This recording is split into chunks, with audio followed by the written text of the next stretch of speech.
കാസർഗോഡ് തൃക്കണ്ണാട് കടപ്പുറത്ത് തീരസംരക്ഷണത്തിനായി കരിങ്കല്ല് നിരത്തുന്ന പ്രവൃത്തികൾ നിലച്ച മട്ടിലാണ്. ജലസേചന വകുപ്പിന് കീഴിൽ നടത്തുന്ന പദ്ധതിയാണ് കരിങ്കല്ല് കിട്ടാനില്ലെന്ന കാരണത്താൽ നിർത്തിവെച്ചിട്ടുള്ളത്. കഴിഞ്ഞ വർഷം രൂക്ഷമായ കടലാക്രമണത്തിൽ പ്രദേശത്ത് സംസ്ഥാന പാതയടക്കം തകർന്നിരുന്നു.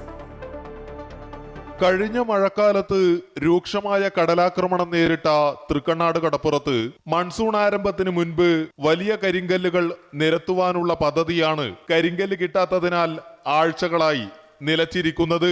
തീരസംരക്ഷണത്തിന്റെ ഭാഗമായി ഇറക്കിയ ഏതാനും ലോഡ് കരിങ്കല്ലുകൾ കൂട്ടിയിട്ടിരിക്കുകയാണ്. മഴ ശക്തമായാൽ കല്ല് നിരത്താനായി ഒരുക്കിയ കുഴിയടക്കം കടലിലാവും. 140 മീറ്റർ നീളത്തിൽ 3708 മെട്രിക് ടൺ വലിയ കരിങ്കല്ലുകൾ നിരത്തുന്നതാണ് പദ്ധതി.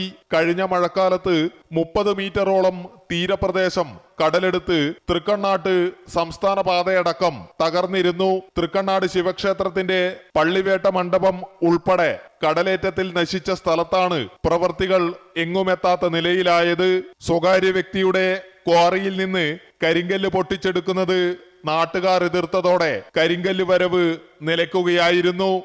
ഈ കല്ല് അവസ്ഥ വെച്ചാൽ ഇപ്പോൾ രണ്ട് മാസം കഴിഞ്ഞ് ഇത് വെച്ചിട്ട് ഇപ്പൊ വരുന്നില്ല. കല്ല് വരാത്തോടെ പണി നടക്കുന്നില്ല. ഇത് വന്നു കഴിഞ്ഞാൽ പണി നടക്കുന്നില്ല. ഇപ്പൊ ആൾക്കാരില്ല, ഇങ്ങനെ പോകുന്നുണ്ട്. അപ്പൊ ബുദ്ധിമുട്ടാണ് ഇടയിലവർക്ക് മാത്രം.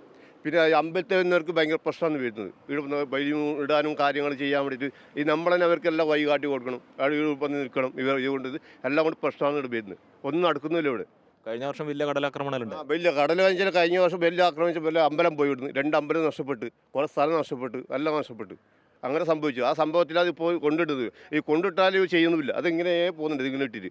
നിലവിലെ അവസ്ഥ മീൻപിടുത്ത തൊഴിലാളികൾക്ക് തോണി ഇറക്കുന്നതിന് പ്രയാസങ്ങൾ സൃഷ്ടിക്കുകയാണ്. ജലസേചന വകുപ്പിന് കീഴിൽ 50 ലക്ഷം രൂപ ചെലവിലാണ് പ്രവർത്തികൾ നടന്നു വരുന്നത്. കരിങ്കല്ല് കിട്ടാത്ത കാരണത്താൽ തൃക്കണ്ണാട് കടപ്പുറത്ത് കടലാക്രമണം ചെറുക്കുവാനായി കരിങ്കല്ല് നിരത്തുന്ന പ്രവൃത്തികൾ നിലച്ചിട്ട് 3 ആഴ്ച പിന്നിടുകയാണ്. ഈ സ്ഥിതി തുടർന്നാൽ കർക്കിടക വാവിന് ബലിതർപ്പണത്തിനായി തീരത്തെത്തുന്ന ആയിരങ്ങളെ അടക്കം ഇത് സാരമായി ബാധിക്കും. ക്യാമറമാൻ സതീഷ് ഉദുമയ്ക്കൊപ്പം തൃക്കണ്ണാട് കടപ്പുറത്ത് നിന്നും അനൂപ് നീലേശ്വരം, അമൃത ന്യൂസ്, കാസർഗോഡ്.